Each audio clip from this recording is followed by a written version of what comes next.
The skies over the Vulcan homeworld burned as the invading armada unleashed a ceaseless barrage of plasma fire. It was over for the Vulcans, their fleets shattered and cities reduced to molten slag until the humans arrived. Deep in an underground bunker, Nox, the Vulcans' most brilliant scientist, feverishly worked to complete the superweapon that was their last hope of turning the tide against the ruthless alien conquerors. But time had run out. The enemy breached the bunker's defenses, their metal boots clanging on the steel floors as they closed in on the lab. Nox looked up from his work as the Vulcan High Command burst in, their faces etched with grim determination. "Nox, you must go. Take the weapon's schematics and flee to the humans. They are our only hope now." And so Nox found himself on a stealth ship, rocketing through hyperspace to the fringes of human territory, the fate of his entire species resting on his shoulders.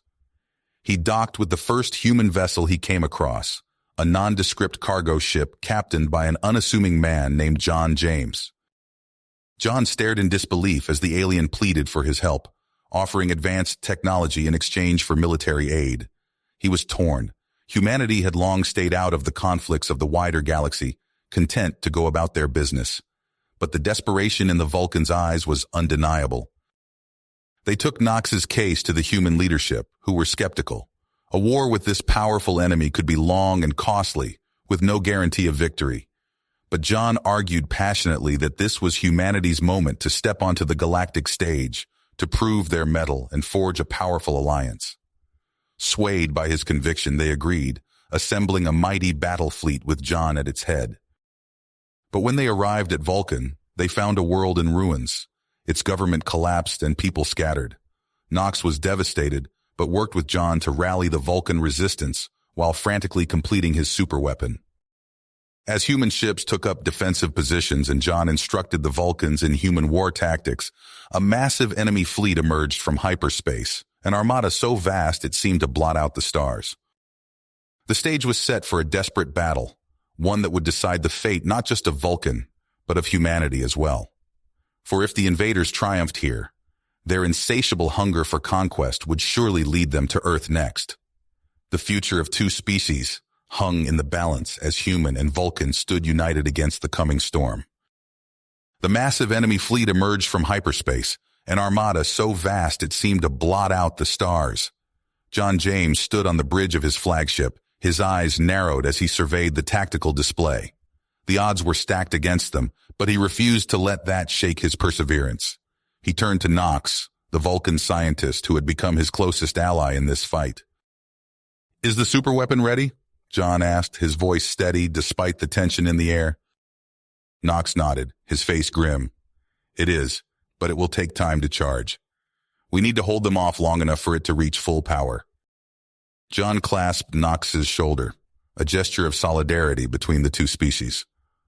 "We'll give you that time, whatever it takes." He turned to his crew, a mix of humans and Vulcans united in their dedication. "Listen up. We've trained for this moment. We know their weaknesses, and we know how to exploit them. The Vulcans will lead the ground assault, using the guerrilla tactics we've taught them. The human fleet will engage the enemy in space, drawing their fire away from the planet. We'll hit them hard and fast, then fall back and regroup. We'll bleed them dry, one ship at a time." As John laid out the battle plan, his words were met with nods of agreement and steely grit. They knew the stakes, and they were ready to fight to the last. The enemy armada, led by the ruthless warlord Zargon, began its assault on the Vulcan homeworld. Waves of fighters streaked towards the planet, their weapons blazing. The surface erupted in flames as the bombardment began, the invaders' devastating weapons reducing cities to rubble. But the Vulcan-human alliance was ready. John led the human fleet in a daring counterattack, their ships darting and weaving through the enemy formation. They focused their fire on the enemy's weak points, exploiting the gaps in their defenses that Nox had identified. The superior maneuverability of the human ships allowed them to strike hard and then slip away before the enemy could retaliate. On the ground, the Vulcan resistance sprang into action. Armed with human weapons and trained in human tactics, they launched coordinated strikes against the enemy's supply lines and communication hubs. They moved like ghosts through the ruins of their cities, striking without warning and then melting away into the shadows. But the enemy was relentless. John's flagship shuddered under a barrage of plasma fire, its shields straining to hold back the onslaught. Consoles exploded in showers of sparks, and the lights flickered as the ship's systems struggled to cope with the damage. John knew they were running out of time. He made a split-second decision, turning to his first officer. "Take the helm. I'm going out there." Ignoring the protests of his crew, John suited up for a spacewalk. He clambered out onto the hull of his ship, the void of space yawning beneath him. With deft movements, he began to repair the damaged systems, his hands steady even as enemy fire streaked past him. In the heart of the Vulcan resistance, Nox worked feverishly to keep the superweapon operational. The massive energy cannon was their last hope, but it was struggling under the constant barrage of enemy fire. Nox and his team of scientists fought to keep it running, pouring all their skill and commitment into the task. As the battle raged on, John knew they needed to buy more time.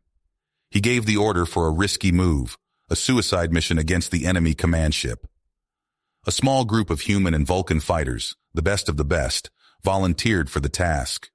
They knew the odds of survival were slim, but they were willing to sacrifice everything for the chance to take out Zargon and throw the invaders into disarray.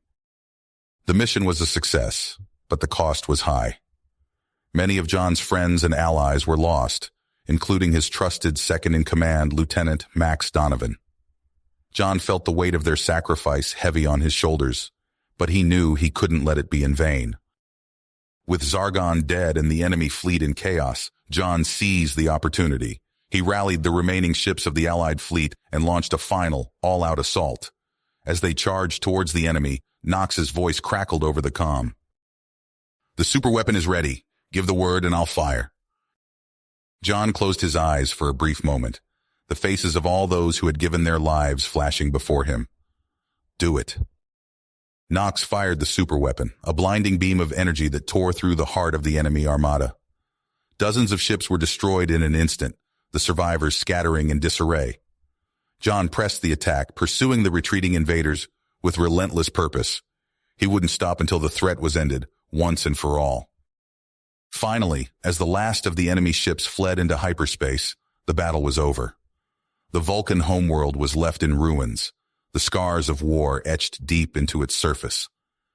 But the invaders had been defeated, the Vulcan-human alliance triumphant against the odds. John and Nox were hailed as heroes, the saviors of two species. As they stood before the cheering crowds, John felt a mix of pride and sorrow. They had won, but the cost had been high. He knew that the road ahead would be lengthy and challenging as they worked to rebuild what had been lost. But as he looked out at the sea of faces, human and Vulcan alike, he knew that they would face the future together. The alliance forged in the crucible of war would endure, a symbol of what two species could accomplish when they stood united against the darkness. The Vulcan High Command, now reinstated, pledged its support to humanity. They offered to share their advanced technology as a sign of gratitude, a gesture that would change the course of human history. John knew that this was just the beginning, a new chapter in the story of their two peoples. As he looked to the stars, John felt a sense of hope and purpose. He would honor the sacrifice of those who had fallen by ensuring that the galaxy remained safe from any future threats. He would help rebuild the Vulcan civilization, and in doing so, forge a legacy that would endure for generations to come. The war had changed everything, but it had also shown the true strength of the human spirit. In the face of overwhelming odds, they had stood tall and fought for what they believed in. And in the end, they had emerged victorious, a shining beacon of hope in a galaxy full of darkness. The dust of war had barely settled when John, James, and Nox found themselves knee-deep in rubble, working side by side to clear the ruins of a once grand Vulcan city. Sweat dripped from John's brow as he hefted a chunk of concrete, his muscles straining under the weight. "We'll get your world back on its feet, Nox. I promise you that," John grunted, tossing the debris onto a growing pile. Nox nodded, his face etched with tenacity as he used a salvaged Vulcan energy tool to cut through twisted metal beams. Your people's assistance is appreciated, John, though not all my kind share that sentiment. As if on cue, a group of Vulcans marched past, their faces contorted with barely concealed disgust. One spat at John's feet, hissing, "Human filth!" John wiped his brow, choosing to ignore the insult, but the tension in the air was palpable, a constant undercurrent to their reconstruction efforts. Weeks passed, and progress was made. New settlements sprouted from the ashes, and the hum of machinery filled the air as human and Vulcan engineers worked to restore power grids and communication networks. But with each step forward, they seemed to take 2 steps back. John woke one morning to chaos. A newly established human medical facility was in flames, sabotaged in the night.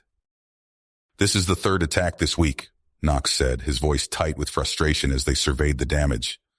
"Tuvix and his followers are growing bolder." John's fists clenched at his sides. "We need to find out who's behind this. These aren't just random acts of violence." Their investigation led them through the shadowy underbelly of the fragile new society. John and Knox followed leads, interrogated informants, and pieced together a disturbing picture. Late one night, as they pored over data in a makeshift command center, Knox's eyes widened. "John, look at this. These weapon signatures. They're not Vulcan." John leaned in, his heart racing. "They're from the invaders, but how?" The truth hit them like a punch to the gut. Tuvix, the so-called Vulcan patriot, was in bed with the very empire that had nearly destroyed his people. "We need to end this now," John said, his voice hard with persistence. Under the cover of darkness, John led a strike team of his most trusted human and Vulcan allies. They moved silently through the ruins of an abandoned industrial complex, following intel on Tuvix's hideout. John's heart pounded in his chest as they approached the target building. He raised his hand, signaling the team to halt, then pointed to positions surrounding the structure. With a nod, they burst into action. The door exploded inward and John charged through the smoke, weapon at the ready. "Tuvix! It's over!" Chaos erupted. Tuvix's followers fought back fiercely, but they were outmatched by the precision and teamwork of John's strike force. In the end, Tuvix stood cornered, his eyes wild with hatred. "You'll never be accepted here, human. This isn't your world." John lowered his weapon. "You're right. It's not my world. But it's not yours to destroy either." They dragged Tuvix and his inner circle out in chains, exposing their treachery to the shocked Vulcan populace. But even as the evidence of Tuvix's collusion with the enemy was laid bare, John could see doubt and resentment lingering in the eyes of many Vulcans. "This isn't over," Knox said quietly, watching the crowd's reaction. "Tuvix's ideas have taken root. We need to do more than just rebuild buildings. We need to rebuild trust." John nodded, his mind already racing with possibilities. "Then we'll give them something to believe in, a future worth fighting for, together." And so, a bold plan was born. John and Knox gathered their most brilliant minds, both human and Vulcan, and presented their vision. A mission to find a new home for the Vulcan people, a place where they could start anew, free from the scars of war and the ghost of betrayal. The announcement was met with mixed reactions. Some saw it as an opportunity for redemption, others as a ploy to further human influence.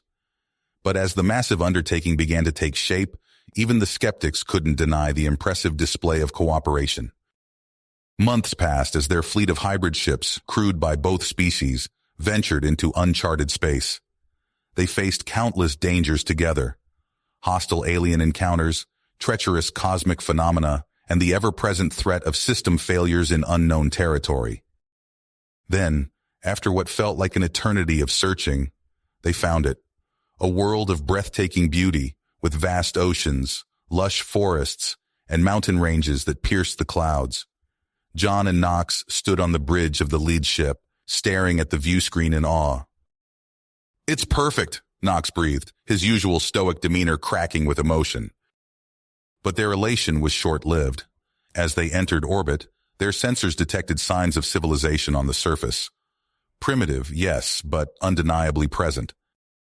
John turned to Nox, conflict written across his face. What do we do now? We can't just take their world.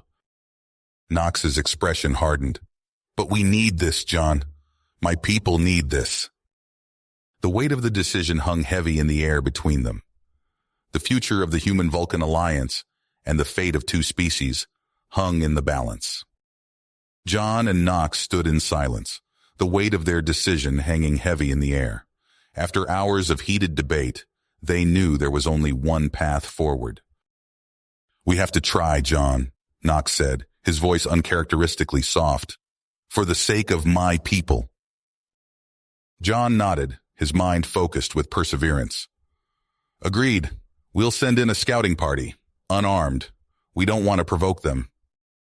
Lieutenant Mike Hawkins led the team down to the planet's surface. Their shuttle touched down in a clearing, surrounded by towering alien flora. The air was thick and humid, filled with unfamiliar scents. Stay sharp, everyone, Mike said, his hand hovering near his translator. We don't know what we're walking into. They didn't have to wait long. From the tree line emerged a group of beings unlike anything they'd ever seen. The Trilarians, as they came to be called, moved with a fluid grace that belied their chitinous exoskeletons. Communication was difficult at first. Mike's translator struggled with the complex clicks and whistles of the Trilarian language. But slowly, painstakingly, they began to understand each other. The Trilarians' initial curiosity quickly turned to suspicion and then outright hostility. Their leader, a towering figure with iridescent scales, chittered angrily at Mike's request to share the planet. No outsiders, the translator sputtered. Leave now. Mike tried to reason with them, to explain the Vulcans' desperate situation, but his words fell on deaf ears. The Trilarian leader's posture shifted, its limbs tensing. Watch out, Mike shouted as the first energy blast sizzled past his ear. The clearing erupted into chaos. Mike's team scrambled for cover, their non-lethal stun weapons proving ineffective against the Trilarians' tough exoskeletons. They fought desperately, trying to make it back to their shuttle. Fall back, Mike yelled, providing covering fire as his team retreated. The shuttle's engines roared to life, barely clearing the treetops as energy bolts scorched its hull. Back on the flagship, John listened grimly to Mike's report. The bridge fell silent as the gravity of the situation sank in. We have no choice, John said, turning to Nox. We need to take that planet, for your people's survival. Nox nodded, his face a mask of drive. Then let us prepare for war. The next hours were a flurry of activity. The combined Human-Vulcan fleet mobilized, weapons were charged, and battle plans were drawn up. Mike led the vanguard, his ship streaking towards the planet to soften up its defenses. In the bowels of the flagship, Nox worked feverishly to modify the superweapon. We must incapacitate, not destroy, he muttered, his fingers flying over the controls. The invasion began with a fury of light and sound. Trilarian defense platforms lit up the sky with deadly energy beams, while swarms of fighters darted between the larger ships. John barked orders from the bridge, coordinating the assault. Suddenly, the ship rocked violently, consoles exploding in showers of sparks. A direct hit. John felt a sharp pain in his head. Then darkness. Nox found himself thrust into command, his logical mind racing to adapt Vulcan battle strategies to this chaotic conflict. He directed the fleet with precision, slowly but surely pushing through the Trilarian defenses. A proximity alarm blared. Trilarian boarders had made it onto the flagship. Nox raced to the bridge, his heart pounding. He arrived to find John unconscious and Trilarian warriors pouring through a breach in the hull. With a mix of Vulcan martial arts and desperate improvisation, Nox fought off the boarders single-handedly. He stood panting over their unconscious forms as John began to stir. What happened? John groaned, struggling to his feet. We are victorious, Nox said simply, helping his friend up. With John back in command and the superweapon fully operational, the tide of battle turned swiftly. Trilarian defenses fell one by one, their once formidable military reduced to scattered pockets of resistance. Finally, a transmission came through. The Trilarian leaders, their voices filled with bitter resignation, offered their surrender. They agreed to cede a portion of their world to the Vulcans, seeing no other choice. As the dust settled, Mike oversaw the establishment of the first Vulcan settlement on the planet, but John and Knox knew their work was just getting started. "We can't let our guard down," John said, surveying the alien landscape from a makeshift command center. "There could be insurgents anywhere." Knox nodded gravely. "Agreed. We must implement strict security measures. The safety of my people depends on it." Together, they began the arduous task of fortifying the settlement, determined to protect this hard-won new home for the Vulcan people. The future remained uncertain, but they would face it together, as they had everything else. The sun rose over the alien landscape, casting long shadows across the fledgling Vulcan settlement. John James stood atop a newly constructed watchtower, his eyes scanning the horizon. The air was thick with unfamiliar scents, a constant reminder of their precarious position on this strange world. "Another quiet night," Knox said, joining him on the platform. "But we cannot afford to lower our guard." John nodded, his face etched with weariness. "Agreed. The Trilarians won't give up their home without a fight." As if summoned by his words, an explosion rocked the southern perimeter. Alarms blared as John and Knox raced down the tower stairs, shouting orders to their personnel. "Report!" John barked into his comm unit. "Trilarian raiders," came the breathless reply. "They hit the supply depot. We've got casualties." John cursed under his breath. This was the third attack in as many weeks. The Trilarians, led by the enigmatic Callus, struck like ghosts, appearing from nowhere, wreaking havoc, and vanishing back into the alien wilderness. Days turned into weeks as John and Mike led strike teams into the dense forests and winding canyons, hunting for any sign of the insurgents. But the Trilarians knew their world intimately, always staying one step ahead. "We're just chasing shadows," Mike growled, wiping sweat from his brow after another fruitless search. Back at the command center, Knox pored over sensor readings, his face tight with concentration. Suddenly, he stiffened. "John, you need to see this." John leaned in, his eyes widening as he took in the data. A cluster of asteroids, remnants of their orbital battle, was on a direct course for the planet. "If these hit," John trailed off, the implications clear. Knox nodded grimly. "The settlement would be obliterated, and I don't believe this is a natural occurrence." As they debated their options, a transmission crackled through. Callus's face, alien and inscrutable, filled the view screen. "Invaders!" the Trilarian leader hissed. "You took our world. Now we take your lives. The stars themselves will be our weapon." The screen went dark, leaving John and Knox in stunned silence. "We need a plan," John said, his mind racing. "Something bold, something they won't expect." Hours of intense planning followed. When John finally laid out his strategy to the command staff, even the stoic Vulcans looked skeptical. "It's insane," Mike said bluntly, "but it just might work." As Knox prepared to take control of the asteroid deflection systems, John assembled his strike team. They moved out under the cover of darkness, navigating treacherous terrain guided by stolen Trilarian maps.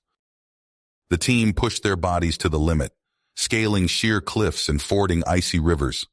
After days of grueling travel, they finally laid eyes on Callus's stronghold, a massive bunker complex carved into the side of a mountain. "This is it," John said, surveying the formidable defenses. "No turning back now." They waited for Knox's signal, knowing that timing was everything. When it came, they sprang into action. Explosions rocked the bunker entrance as John's team breached the outer defenses. They fought their way through winding corridors, exchanging fire with Trilarian warriors at every turn. John's heart pounded as he pushed deeper into the complex, driven by a singular purpose. He had to find Callus and end this, once and for all. Finally, he burst into a cavernous chamber and came face to face with the Trilarian leader. Callus towered over him, mandibles clicking in fury. "You dare invade my sanctuary?" Callus roared, brandishing a crackling energy weapon. John raised his hands, showing he was unarmed. "It doesn't have to end like this, Callus. We can find a way to coexist." But Callus was beyond reason. With a primal screech, he lunged at John. The two grappled furiously, crashing into consoles and ancient artifacts. John fought with every ounce of strength he had left, but Callus's alien physiology gave him a distinct advantage. Pain exploded through John's body as Callus's claws raked across his chest. Knowing he had no other choice, John's hand closed around a jagged piece of debris. With a final, desperate surge of energy, he plunged it into Callus's body. The Trilarian leader fell, his life ebbing away. John stumbled back, his own wounds severe. As darkness closed in around him, he activated his comm unit. "It's done," he gasped. "Callus is dead." Miles away, Nox worked feverishly at the asteroid deflection controls. Sweat beaded on his brow as he input complex calculations, altering the trajectories of the deadly projectiles. One by one, the asteroids veered off course. But as Nox allowed himself a moment of relief, a warning klaxon shattered the silence. A single, massive asteroid remained locked on course for the Vulcan settlement. With John down, Mike took charge. His mind raced as he considered their limited options. Then, his eyes fell on the Vulcan superweapon, battered but still functional. "Get that thing operational," he ordered, pointing at the imposing device. "It's our only shot." Technicians scrambled to power up the superweapon as the asteroid loomed ever closer. Mike watched the countdown with growing dread, knowing they would only get one chance. "Fire!" he shouted as the asteroid entered range. A blinding beam of energy lanced out, striking the massive rock. For a heart-stopping moment, nothing happened. Then with a soundless flash, the asteroid disintegrated into harmless debris. Cheers erupted throughout the command center, but Mike couldn't bring himself to join in. His thoughts were with John, fighting for his life in the medical bay. In the days that followed, a somber mood fell over the settlement. They had survived, but at a terrible cost. As John lay unconscious, hovering between life and death, Nox stepped forward to address the colonists. "We have weathered this storm," he said, his voice carrying across the assembled crowd. "Now, we must look to the future. A future of cooperation between Vulcan and human. A future John James fought to secure for us all." But even as Nox spoke of hope, his keen eyes caught glimpses of lingering resentment among some Trilarians. And in the deepest reaches of space, unknown to the settlers, something stirred. A threat that would soon test their newfound unity to its very limits. You have reached the end of the story. If you enjoyed this story and want to support us, please leave a like and subscribe to our channel.